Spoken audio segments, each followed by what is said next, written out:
Hey everyone, so this is exercise 3.2 class 6th NCERT question, and it's a true or false question. So the question is, state whether the following statements are true or false. The first one is, the sum of three odd number is even. So this is a false statement. So this statement should hold for everything, like every three odd numbers when you add up. Let's take an example like 1 plus 3 plus 5 is equal to 9. So I've taken the three odd numbers, we got the sum as a 9, which is an odd number, but they have given the statement it's an even number. That's why this is a false statement. So we can write down this is false. Then the next one, the sum of two odd numbers and one even number is even. So let's take an example and check it out. The sum of two odd numbers like 1 plus 3 and one even number like a 2. So when you add them, so 1 plus 3 is 4, 4 plus 2 is equal to 6. So yes, we're getting an even number. So the answer is true.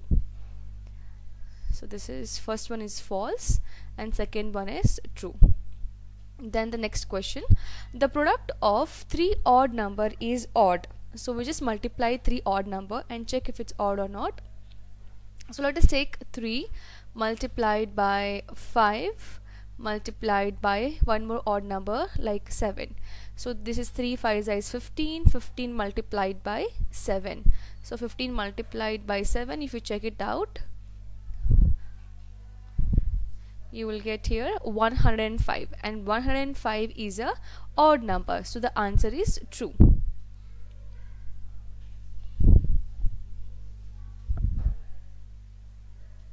So we got here the statement is true, and for the previous one also it was true. Okay, the next one, if an even number is divided by 2, the quotient is always an odd. So this can be false also. When even number is divided by 2, the quotient is always odd. It is not necessary. For example, I'm dividing a 4, which is an even number, by 2.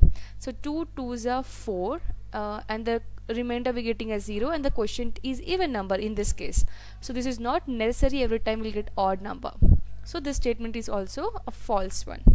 Then the next one, all prime numbers are odd.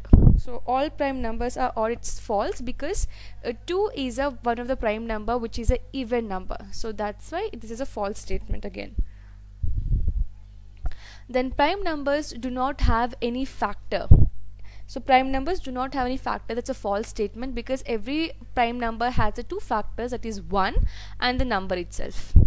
And the next one, sum of two prime number is always even number. So let's take an example like 3 and 5 are example of even prime number. So 3 plus 5 is equal to 8. So we got 8 in this case. Let us take one more example like 2 plus 3, where 2 is a even prime number. So 2 plus 3 is equal to 5 here. So you can see that in one case we got even number, in one case we got odd number. So this is not necessary every time that it's always a even number. So that's why the statement is false. Then the next one, 2 is only even prime number. Yes, it's a true statement. The next, all even numbers are a composite numbers. So no, that's a false, because 2 is an even number and 2 is not a composite number, 2 is a prime number. So this statement is false. And the last one, the product of any two even number is always even number. Yes, if you multiply two even number, your answer is always an even number. That's why the statement is true. So I hope you understood the reason why the statements are true and false. If you have any question or doubt, you can leave a comment below, and thank you so much for watching this.